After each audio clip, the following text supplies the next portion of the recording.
Most people run from fire. I ran toward it, and that was the biggest mistake of my life. The smoke hit me 3 blocks before I saw the flames. Thick, black, rolling through the Manhattan night like a storm cloud swallowing the skyline. Sirens screamed somewhere ahead while orange light flickered across the rain-soaked pavement, turning the entire street into something unreal. My EMT shift had ended 40 minutes earlier. 12 hours of chest pains, overdoses, panic attacks, and one drunk guy who thought swallowing poker chips was a good idea. I should have gone home, taken my boots off, heated up leftover Chinese food, and fallen asleep in front of some reality show I wouldn't remember tomorrow. Instead, I found myself standing outside a burning 12-story building at 1:17 in the morning with freezing rain dripping down the back of my neck. "Ma'am, you need to move back," a firefighter shouted as another window exploded somewhere above us. The crowd gasped. Phones lifted instantly into the air. Everyone wanted footage. Nobody wanted danger. I stepped backward automatically, my pulse hammering against my ribs while smoke billowed from the upper floors. Residents wrapped in blankets stood near ambulances, coughing and crying under flashing red lights. Then I heard it. There's still someone inside. A woman grabbed a firefighter's arm beside me, mascara streaked down her cheeks. Penthouse level. He never came out. Penthouse. Of course. Rich people always stayed too long trying to save expensive things. The firefighter shook his head hard. "We already lost access to the east stairwell. It's too dangerous." Dangerous. That word should have stopped me. It should have sent me straight to my car. But then I looked up at the building again and saw movement behind the smoke. A silhouette. Someone was still up there. "Hey," I shouted before I could think better of it. "There's someone at the window." The figure disappeared almost instantly behind another wave of smoke. My stomach dropped. The firefighters were already dragging hoses toward the lobby, shouting commands over the roar of flames, but something inside me twisted painfully. Maybe it was instinct. Maybe stupidity. Maybe exhaustion had burned out the part of my brain responsible for self-preservation. I don't know. All I know is that 30 seconds later, I was pulling my hoodie over my mouth and slipping past the barricade while everyone else was looking the other way. Heat slammed into me the second I entered the building. The lobby looked like hell itself had moved into Manhattan. Sprinklers rained from the ceiling. Smoke crawled across the marble floors. Somewhere above me, metal groaned like the entire structure was in pain. "Hello." My voice came out weak beneath the alarms. "Can anybody hear me?" No answer. Just fire crackling somewhere deep inside the walls. I climbed anyway. 1 floor. Then 2. My lungs started burning before I reached the 6th. By the 9th floor, my legs shook so badly I nearly fell against the railing. I should have turned back. God, I should have turned back. Then I found him. He was collapsed near the hallway window on the 11th floor, half hidden beneath drifting smoke and shattered glass. Tall, broad shoulders, dark suit covered in ash. One hand pressed against his side while blood stained the white sleeve of his dress shirt. For one terrifying second, I thought he was dead. Then his eyes opened. Ice blue, sharp even through the smoke, and somehow completely calm. He looked at me like the building wasn't burning around us. Like I was the surprising thing in the room. "You shouldn't be here," he said hoarsely. I stared at him in disbelief. "Funny." I coughed, grabbing his arm. I was about to say the same thing. The corner of his mouth twitched slightly like he almost smiled. Then another explosion shook the floor beneath us, and the lights went out completely. Darkness swallowed the hallway so completely that for one terrible second, I forgot which way was up. The emergency lights flickered weakly overhead before dying again, leaving only the orange pulse of flames crawling beneath apartment doors farther down the corridor. Smoke thickened instantly. Hot. Suffocating. My eyes burned so badly tears blurred my vision. "Can you walk?" I shouted over the alarms, tightening my grip on the stranger's arm. He pushed himself upright, against the wall with visible effort. Even injured, he moved with controlled precision, like his body refused to panic no matter how bad things got. "Yes." His voice came rougher now. "Tired. But you should leave me." I stared at him like he had lost his mind. "Absolutely not." Another deep groan rolled through the building. Somewhere below us, glass shattered in a violent cascade. The floor vibrated hard enough to throw me sideways, and his hand shot out instantly, catching my wrist before I fell. Strong. Steady. warm despite the freezing rainwater soaking through both our clothes. His eyes locked onto mine again through the smoke. Calm. Too calm. Nobody trapped inside a burning building should have looked that calm. What floor has access to the west stairwell? I asked quickly. End of the corridor. He coughed once, pressing harder against his side. If the fire has not reached it yet. Not comforting. Not even a little.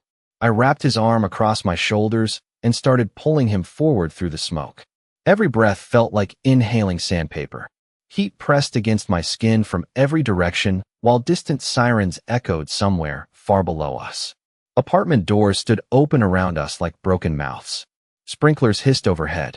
Water mixed with ash beneath our shoes, turning the marble floors slick and black. Halfway down the hallway, the stranger stumbled. I barely caught him before both of us crashed into the wall. Hey, stay with me. He blinked slowly, jaw tightening against obvious pain. Up close, I noticed details I had missed before. Expensive watch. Italian leather shoes ruined by soot. Hands marked with old scars faded pale against his skin. Not random scars either. Controlled ones. The kind left by a hard life, not accidents. He noticed me staring. You analyze everyone this much? He asked quietly. I almost laughed despite everything. Occupational hazard. Another cough tore through my chest. I am an EMT. Claire. My head snapped toward him. What? Your jacket. His eyes flicked toward the stitched name above my chest. Claire Bennett. The way he said my name sent something strange down my spine. Too careful. Too deliberate. Like he intended to remember it forever. The west stairwell door appeared through the smoke ahead of us. Relief hit me so hard my knees nearly buckled. I shoved the door open fast. Cool air rushed upward from below like a miracle. Thank God. We started down together, one painful step at a time. 11 floors suddenly felt endless. By the 8th floor, my legs burned. By the 6th, his breathing had turned dangerously uneven. Talk to me, I demanded, dragging him downward. What is your name? Silence stretched between us for 2 steps too long. Then finally, Adrian. Just Adrian. No last name. Of course. Men who looked like him never gave full answers easily. We reached the 3rd floor landing when voices exploded upward from below. Male voices. Sharp. Urgent. Then heavy footsteps thundered toward us. I froze instantly. Adrian did not. If anything, something cold settled over his expression for the first time since I found him upstairs. The stairwell door burst open beneath us, and 6 men in black suits flooded inside like they owned the building itself. One of them looked up and nearly stopped breathing. Boss. The word echoed through the stairwell. My stomach dropped straight to the floor. Boss. Not sir. Not mister. Boss. The tallest man rushed upward immediately. Earpiece. Dark overcoat. The unmistakable outline of a shoulder holster beneath his jacket. He reached Adrian first, visibly shaken despite trying to hide it. We have been looking everywhere for you. Adrian barely acknowledged him. His eyes stayed on me instead, locked there with unnerving intensity while smoke curled around us both. Then he said the words that changed everything. She comes with us. Every survival instinct I had screamed at me to run. The smoke. The armed men. The way the entire stairwell seemed to shift the second they saw him. None of this was normal. None of this belonged in my life. Yet somehow, there I stood in soaked EMT boots staring at 6 men who looked like they had stepped straight out of a crime documentary. Expensive black coats. Cold eyes. Silent discipline. The tallest one moved toward me carefully, almost cautiously, like he was approaching something unpredictable. Sir, we need to leave immediately, he told Adrian, ignoring me entirely at first. The west side of the structure is unstable. Adrian still did not look away from me. Claire comes with us. The man finally turned his attention toward me then, and I felt the shift instantly. Assessment. Calculation. His eyes moved over my smoke-stained hoodie, my EMS jacket, the soot covering my hands. Boss, he said carefully, lowering his voice, that may not be wise. I was not asking. Silence. Heavy and immediate. The kind that only happens when powerful people are obeyed without question. 2 of the men moved aside automatically, clearing space for us down the stairwell. My pulse jumped harder. Wait. I pulled my arm back slightly from Adrian's grip. I am not going anywhere with armed strangers. One of the men actually looked offended by that description. Adrian, somehow, looked amused. Barely. A flicker at the corner of his mouth before another cough hit him hard enough to bend his shoulders slightly. Instinct overrode fear before I could stop it. Sit down. I guided him carefully onto the concrete stair landing. You are injured. The men around us stiffened immediately at my tone. Apparently people did not order this man around often. Adrian leaned back against the wall slowly, watching me with those unervingly calm blue eyes while I checked the blood soaking through his shirt sleeve. The cut along his arm was not life-threatening, but it was deep enough to need stitches. There was also bruising along his ribs from falling debris. You should be in an ambulance, I muttered. And you should have stayed outside. His voice stayed low and rough from smoke inhalation.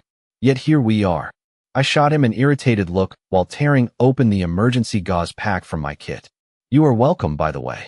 One of the men behind us suddenly pressed a hand to his earpiece. We have media arriving outside. Another curse followed in Italian. Adrian's expression hardened instantly at that. The softness vanished so fast I almost wondered if I imagined it earlier. Get the vehicles ready, he ordered quietly. No photographs. Already handled. Handled. The word settled. Badly in my stomach. These were not businessmen. Not politicians. There was something darker here. Controlled. Organized. Dangerous in a way that did not need raised voices. Adrian hissed slightly as I wrapped fresh gauze around his arm. You keep doing that, I warned. And you are going to reopen the wound. You sound angry. Because you almost died. The words slipped out before I could stop them. His gaze sharpened immediately. Not flirtatious. Not mocking. Just intensely focused like he was trying to understand why I cared. The stairwell suddenly felt too small beneath that stare. Too warm despite the cold rain outside.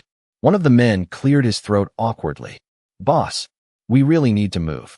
Adrian stood slowly this time, but instead of letting go of me, his hand closed gently around my wrist.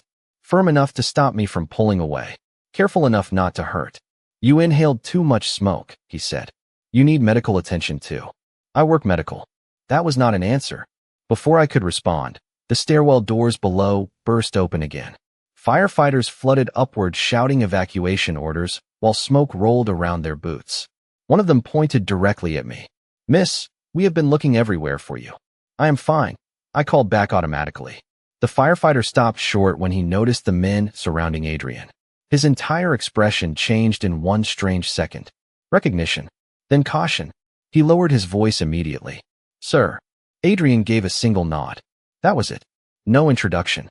No explanation. But somehow the firefighter stepped back instantly like he understood exactly who stood in front of him.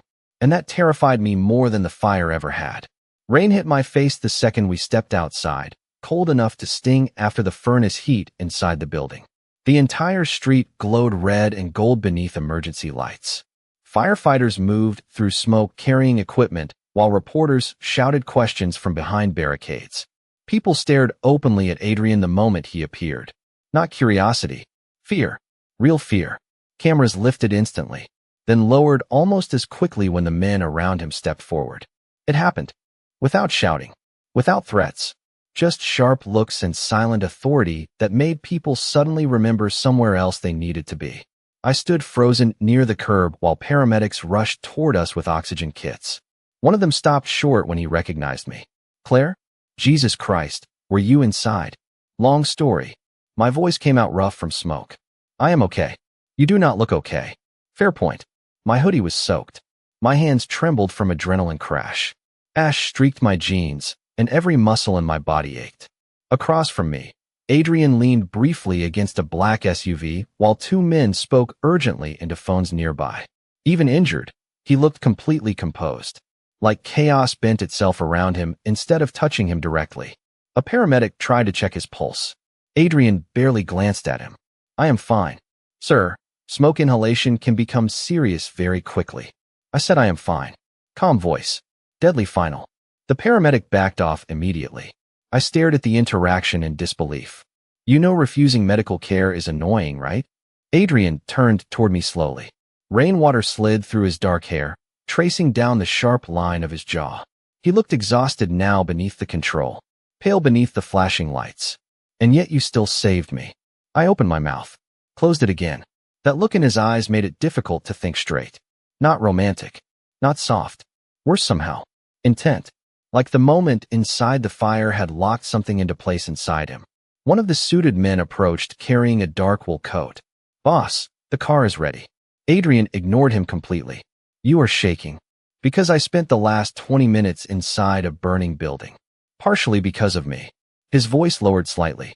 "I do not forget debts, Claire." The way he said my name again sent another strange chill through me. Careful. Precise. Like it mattered too much already. I crossed my arms tightly against the cold. "You keep talking like some movie villain." For the first time all night, a real reaction flickered across his face. Brief amusement. Gone almost instantly. "And you keep talking to me like I am normal. Are you not?" Silence. Behind him, one of the black SUVs pulled forward slowly through the rain. Expensive. Bulletproof by the look of it. Another man opened the rear passenger door immediately. Adrian still did not move. "You should not go home tonight," he said quietly. I blinked hard. "Excuse me. If the fire was intentional, and if someone saw you bring me out." He let the sentence hang unfinished. He did not need to explain the rest. A knot tightened slowly in my stomach. "You think someone caused that fire?" Adrian looked toward the burning building instead of answering directly. The flames reflected coldly in his pale blue eyes. "I think accidents rarely happen around me anymore." The honesty in that sentence scared me more than if he had lied. Sirens echoed farther down the avenue while rain poured harder around us. Somewhere nearby, a reporter tried asking questions about organized crime connections before security pushed him back.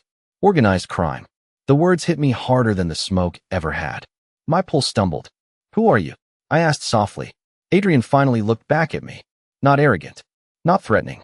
Just tired in a way that suddenly made him seem older than 34. Someone dangerous to stand near. Before I could answer, one of the men handed him a phone. Adrian glanced at the screen once, and every trace of warmth disappeared from his face instantly. Cold. Controlled. Untouchable. "Get her address," he ordered quietly without looking away from the phone. My stomach dropped. Absolutely not. Several heads turned toward me in shock. Apparently people did not tell this man no very often either. Adrian lifted his eyes slowly to mine while rain hammered against the black SUVs around us. Then he said the words that made my heart start pounding all over again. "Claire, tonight someone tried to burn me alive. Until I know why, I cannot let you out of my sight." The smartest thing I could have done was walk away right then. Get into my beat-up Honda Civic. Drive back to Queens. Pretend none of this ever happened. But life does not work like that when dangerous men look at you like you suddenly belong in their world. Rain poured harder across the avenue while smoke drifted through flashing emergency lights behind us. My entire body ached from exhaustion and adrenaline. Yet somehow Adrian Moretti still looked more focused on me than the building burning 50 yards away. "I am not giving strangers my address," I said firmly. "Wise." His expression barely changed. "Unfortunately irrelevant tonight." I stared at him in disbelief. That sounded threatening. It was concern. Those should not sound similar. One of the men near the SUV suddenly stepped closer, lowering his voice toward Adrian. "Boss, we intercepted radio traffic. Somebody is already asking whether you survived." The atmosphere shifted instantly. Cold tension rolled through the group, so fast, even I felt it. Adrian's jaw tightened slightly. Nothing dramatic. Somehow that made it worse. "How long?" 10 minutes ago." "Too fast," another man muttered. Adrian finally looked back at me. "Claire." My name sounded softer this time. "More careful. You cannot go home. Watch me." I turned immediately toward the ambulance staging area before my courage disappeared completely. My boots splashed through rainwater while paramedics rushed around the street behind me. I made it maybe 10 steps before headlights swept across the avenue too fast. A black sedan turned the corner aggressively, engine roaring through the rain. Every suited man around Adrian reacted instantly. Not panic. Precision. Two moved directly in front of him, while another reached inside his coat. The sedan never slowed. My stomach dropped. Someone grabbed my arm hard enough to pull me backward just as the car sped past the curb beside us. Water exploded across the sidewalk in a freezing wave. Horn blaring. Tires screaming against wet pavement. Then the sedan disappeared into traffic as quickly as it came. Everything went silent inside my head for one terrible second. I realized slowly that I was pressed against Adrian's chest. One arm wrapped tightly around my shoulders while he shielded me from the street with his own body. Rain soaked through his shirt beneath my hands. His heartbeat felt steady. Mine absolutely was not. Claire. His voice came low near my ear. Controlled. Look at me. I did. Those pale blue eyes held mine with terrifying intensity beneath the flashing lights. Did you see the driver? I shook my head automatically. No, his gaze searched my face another second before he nodded once toward the men nearby. Find the vehicle. Immediate movement. Phones appeared. Orders spread quietly through the group. I stepped backward fast, finally realizing how close we were standing. That could have been anybody, I argued, though my voice sounded weaker now. Adrian did not answer immediately. Rain dripped from the dark strands of hair across his forehead, while smoke curled behind him into the night sky. No, he said quietly. It was a message. The words settled heavily in my chest. A paramedic approached me, carefully holding an oxygen mask. Claire, your oxygen levels are dropping. You need treatment. I am fine. You are definitely not fine. Adrian took the mask first before I could protest again. Humor them. I blinked at him. Did you just give me medical advice after refusing treatment yourself? Another flicker of amusement touched his face. Gone instantly. I dislike hospitals. You were literally trapped in a burning penthouse. Still preferable. Despite myself, a short laugh escaped my throat. Small. Breathless. Completely inappropriate for the situation. But Adrian looked startled by the sound, like nobody laughed around him often anymore. Something softened briefly in his expression before one of the men returned. Boss, the route to the penthouse is secure. Penthouse. Of course he owned a penthouse. Adrian's eyes never left mine. You are coming with me tonight. Adrian. Claire. Calm. Certain. Like the conversation had already ended for him. I folded my arms tightly. You cannot just decide things for me. He stepped closer then. Close enough that rainwater slid from his coat onto my sleeve. Not intimidating. Worse. Gentle. You walked into a fire for someone you did not know, he said quietly. Now let me return the favor and keep you safe. By the time I climbed into the back seat of the black SUV, I had officially lost control of my own life. Rain hammered against the tinted windows while Manhattan blurred past outside in streaks of red brake lights and wet concrete. Nobody spoke for the first 5 minutes. 2 SUVs drove ahead of us. Another followed behind. Security. Real security. The kind reserved for presidents, billionaires, or men dangerous enough to need armies around them. Adrian sat across from me in the opposite seat, one hand resting against his injured ribs while city lights slid across his face in shifting shadows. Even exhausted, he looked impossibly composed. Expensive watch. Dark wool coat draped over his shoulders now. Sharp blue eyes that missed absolutely nothing. I hated how aware I was of him in the confined silence. Do you kidnap every woman who saves your life? I asked finally. One of the men in the front seat looked horrified by the question. Adrian looked almost thoughtful. Only the reckless ones. That is not comforting. It was not meant to be. I leaned my head back against the leather seat and closed my burning eyes for 1 second too long. Exhaustion crashed into me hard now that the adrenaline was fading. Smoke still clung to my lungs. My clothes smelled like ash and rainwater. Every muscle in my body ached. You should sleep, Adrian said quietly. I opened my eyes immediately. I am not sleeping in a car full of armed strangers. Fair. Another silence settled between us. Softer this time. Outside, the city grew quieter as we crossed farther uptown. Fewer crowds. Taller buildings. Money. Serious money. I finally looked back toward Adrian again. So are you going to tell me what exactly you do? No, that was fast. You already know enough to dislike the answer. I folded my arms tightly. Organized crime. One of the men in front shifted uncomfortably. Adrian did not react at all. You should stop asking questions tonight. That sounds suspicious. That is because it is. I stared at him in disbelief.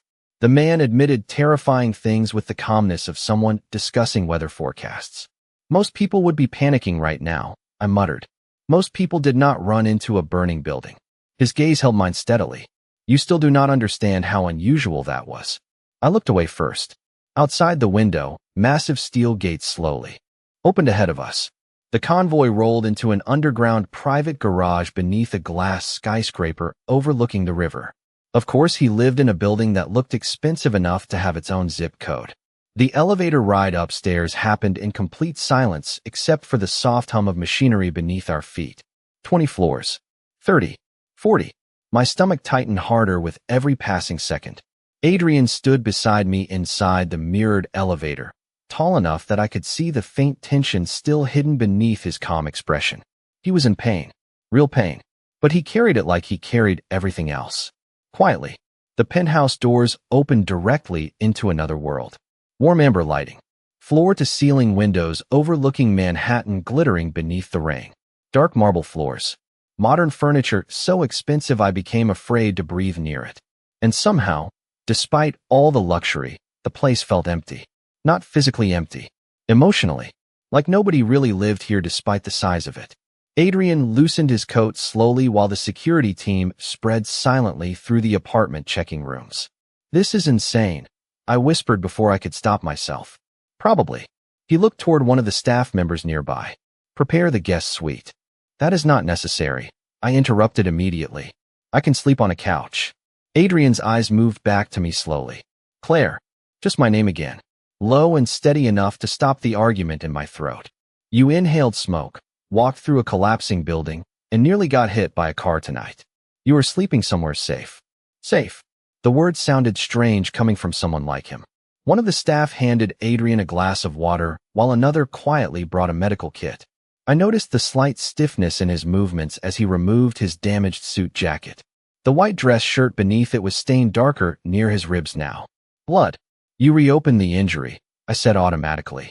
Adrian glanced down briefly like he had forgotten about it entirely. "It is nothing." That is usually how stubborn men end up in emergency rooms. A faint shadow of amusement crossed his face again. "Then it is fortunate I have an EMT here." Before I could answer, the lights across the penthouse flickered once. Every guard in the room froze instantly. Phones appeared. Hands moved toward concealed weapons. Adrian's expression turned cold in a heartbeat. Then one of the security monitors near the wall flashed to life by itself. A single line of text appeared across the black screen. "You should have died in the fire." The entire penthouse went silent. Not normal silence either. The kind that settles right before something terrible happens. Every guard in the room stared at the monitor glowing against the dark wall. "You should have died in the fire."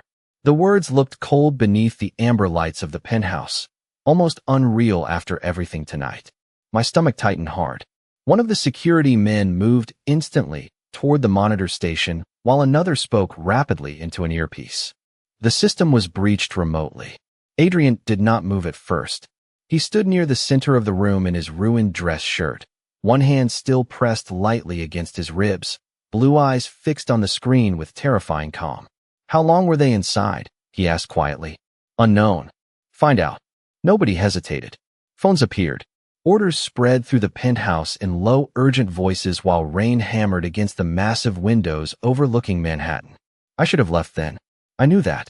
Every instinct screamed that I was standing in the middle of something far bigger and darker than I understood. But my legs refused to move. Maybe because Adrian still looked too pale beneath the lights. Maybe because I could not stop thinking about the fire. Or maybe because part of me already knew walking away would not actually make me safe anymore. Adrian finally turned toward me. "You should rest." I laughed once in disbelief. "You have got to be kidding." "Claire." "No, seriously. Somebody just hacked your penthouse and threatened you on a giant movie villain screen. And you think I can sleep?" Another strange, almost smile touched his mouth briefly. "Your sarcasm improves when you are frightened." "I am not frightened." The lie sounded weak even to me. Adrian studied me for one long second, before walking toward the windows overlooking the city. The skyline reflected across the glass behind him. Rain. Darkness. Thousands of lights burning through the storm. He looked like he belonged to the night more than the city itself. "You should still sleep," he said quietly. "Tomorrow will be difficult." That is not ominous at all. He ignored that completely. Typical. One of the guards approached carefully. "Boss, the security sweep is complete. No physical breach." "And the fire?" Adrian asked. "Accelerants were found on the upper floors." My pulse stumbled. So it was intentional. The room suddenly felt colder despite the warmth of the penthouse. Adrian nodded once like the confirmation changed nothing for him. Maybe it did not. Maybe men like him expected betrayal the same way normal people expected weather reports. "Double security tonight," he ordered. "Nobody enters this floor without my approval." "Understood." The guard hesitated slightly before lowering his voice. There is one more thing. Adrian looked at him. A witness from the building identified Claire leaving with you. Every head in the room shifted subtly toward me. My blood ran cold instantly. What does that mean? I asked carefully. Adrian answered before anyone else could. It means your face is now attached to mine publicly. Calm voice. Brutal meaning. I wrapped my arms tighter around myself. You said this would keep me safe. It will. That did not sound convincing. He crossed the room slowly until he stood directly in front of me again. Close enough that I caught the faint scent of smoke still clinging to his clothes beneath expensive cologne. Claire. His voice lowered. Softer now somehow. The moment you pulled me out of that building, you became part of this whether I wanted it or not. And did you want it? The question slipped out before I could stop it. Adrian went still. Completely still. Those pale blue eyes searched mine in a way that suddenly made breathing difficult. No, he admitted quietly. Because wanting things in my world usually destroys them. The honesty hit harder than any threat could have. Before I could respond, dizziness slammed into me without warning. The room tilted sharply sideways. I caught myself against the edge of the marble counter with a sharp breath. Smoke inhalation. Exhaustion. Adrenaline finally crashing all at once. Adrian reached me instantly. One hand steadied my waist carefully while the other caught my wrist. Claire. His voice sharpened immediately. Look at me. I tried. The lights blurred badly now. I am fine. I whispered automatically. No, for the first time all night. I heard real emotion crack through his control. Fear. Just for 1 second. You are not. Then everything went black. The first thing I noticed was the sound of rain against glass. Soft. Steady. Almost peaceful. The second thing I noticed was that somebody was holding my hand. I opened my eyes slowly to dim amber lighting and a ceiling far too expensive to belong anywhere near my life. For one confused second, I forgot where I was. Then the fire came rushing back. Smoke. Sirens. Adrian. I tried to sit up too quickly and immediately regretted it when dizziness rolled through my head again. Easy. His voice came from beside me instantly. Low. Calm. Too close. I turned toward the chair near the bed and found Adrian sitting there with his sleeves rolled up, dark hair still slightly damp from the rain hours earlier. The sight startled me more than it should have. Men like him did not sit beside beds waiting for people to wake up. Men like him probably ordered entire cities around instead. How long was I out? My voice sounded rough. 2 hours. He leaned forward slightly, resting his forearms against his knees. Smoke inhalation. Exhaustion. Dehydration. You sound annoyingly smug about being right. A faint shadow of amusement crossed his face. You nearly collapsed in my penthouse. Your penthouse sounds dramatic when you say it like that. It is dramatic. I glanced around the massive bedroom again. Floor-to-ceiling windows overlooked the city glowing beneath the storm outside. Everything felt quiet up here. Too quiet for Manhattan. You stayed? I asked before I could stop myself. Adrian looked almost confused by the question. Of course. Something strange twisted in my chest at the answer. Dangerous men. We're not supposed to sound dependable. I pushed myself upright more carefully this time and noticed a fresh set of clothes folded neatly on the chair nearby. Sweatpants. Oversized sweatshirt. New. Please tell me those are not secretly designer hostage clothes. Adrian actually exhaled something dangerously close to a laugh. I had someone buy them downstairs. That sentence somehow made you sound even richer. His expression softened briefly again before his eyes dropped toward my wrist. Only then did I realize he was still lightly holding my hand. Warm fingers wrapped carefully around mine like he had been checking my pulse. The moment stretched too long. Too quiet. Adrian released me immediately, but something about the way he did it felt reluctant. You should eat something, he said, standing smoothly despite the obvious pain still hidden in his movements. There is soup downstairs. Soup. Apparently people recover better when they consume food. Who told you that? A hostage negotiator. Another almost smile. Smaller this time. Real enough that it changed his entire face for one dangerous second. God, that was unfair. I looked away first. Big mistake. My eyes landed on the security monitor mounted near the far wall. The threatening message was gone now, replaced by silent camera feeds of hallways and elevators throughout the penthouse level. Guards still stood outside every entrance. You really live like this? I asked quietly. Adrian followed my gaze toward the screens. Usually worse. The answer erased the softness from the room instantly. I swallowed slowly. Who wants you dead? Silence stretched between us. Rain tapped softly against the glass while Manhattan glittered below like another universe entirely. Finally, Adrian walked toward the windows, hands sliding into the pockets of dark slacks someone had clearly brought him while I was unconscious. There are people, he said quietly, who mistake survival for weakness. That sounded terrifyingly poetic. It was not meant to. He stared out at the storm below for another second before adding, "You should not ask more questions tonight. You keep saying that. Because the answers become dangerous." I studied him carefully from the edge of the bed. The expensive clothes, the guarded posture, the exhaustion hidden beneath perfect control. Adrian Moretti carried loneliness the way other men carried wallets. Constantly, quietly, like it had become part of his body over time. "You know," I said softly, "for someone dangerous, you seem weirdly worried about whether I ate soup." He looked back at me then, those cold blue eyes warmer now than they had any right to be. "Claire." My name sounded almost gentle in his voice. "You walked through fire for me. Forgive me if I find myself concerned whether you survive the night." Morning light over Manhattan looked softer from 70 floors above the city. Pale gold spilled across the penthouse windows while rain clouds drifted slowly over the river beyond them. For one strange second, waking up inside Adrian Moretti's world almost felt normal.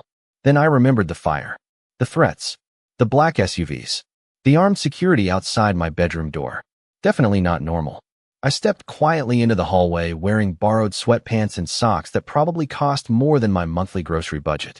The penthouse felt different in daylight. Still luxurious, still intimidating, but less cold somehow. Coffee drifted through the air from somewhere nearby.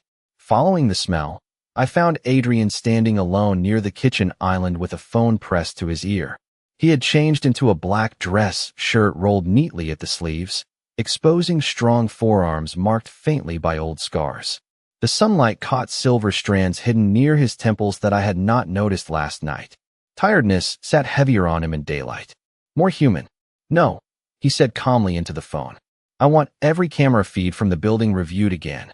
Silence while somebody answered. Adrian's jaw tightened slightly.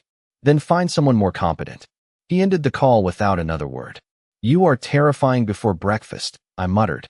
His eyes lifted immediately toward me, and something unreadable softened in his expression again. "You should still be resting. You say that like I am 80. You collapsed." Fair point. I moved cautiously toward the kitchen counter. The penthouse kitchen looked untouched by actual human cooking.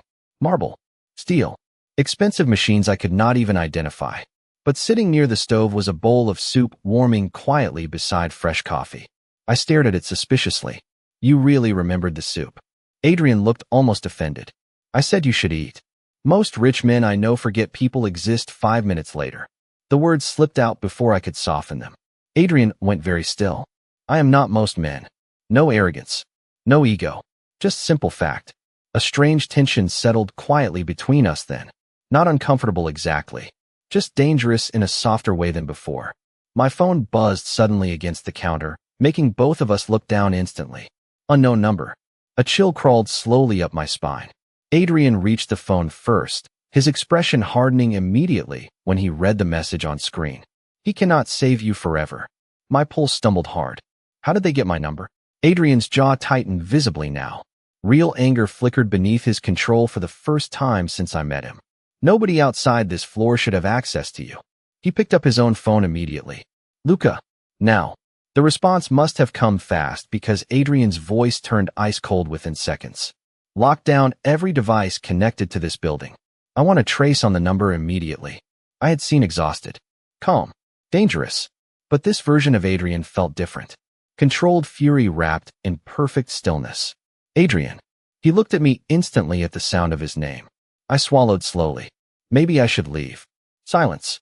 Absolute silence.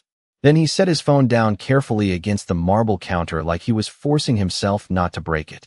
"No." The word came low and immediate. "Final. You do not understand what this means yet. Then explain it to me."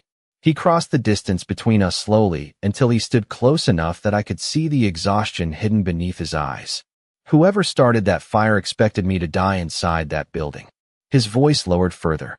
Instead, the entire city now knows a witness pulled me out alive. Witness. The word hit me harder than I expected. I am not part of your world. Adrian looked at me for one long, quiet second that somehow felt heavier than shouting ever could. Claire. My name sounded almost painful in his voice now. The moment you chose to save me instead of yourself. He paused briefly, eyes locked on mine with terrifying intensity. You became the only thing in this city I cannot afford to lose. Somewhere beyond the penthouse windows, Manhattan continued moving like nothing had changed. Taxis, crowds, morning sunlight across wet streets. Normal life. But standing there beneath Adrian Moretti's gaze, I realized something cold and irreversible. The fire had not ruined my life. It had tied it to